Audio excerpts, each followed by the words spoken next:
อ๋อนี่ก็คือบรรยากาศในกลางค่ำเนาะที่พระธาตุจอมตาลบานเหมค่ะมืดตึกตื้อเนาะ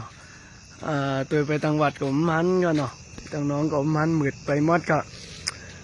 เพราะว่าเนาะไฟยังเข้าถึงเด้อค่ะเนาะอันที่มีไฟแสงแดดก็มีสองนาพระพุทธรูปนี่ค่ะเนาะพระพุทธรูปแล้วก็ที่ถาดก็ไอ้ถาดนี่ก็มันถึงหยอด นั้นถึงที่เลยกันเนาะไฟสองทางข้างอันนี้เป็นไฟโซลาร์เซลล์เนาะที่เจ้าศรัทธาอุนันหยีนางอามร้อยงามสื่อมาถวายถ่ายตานไหว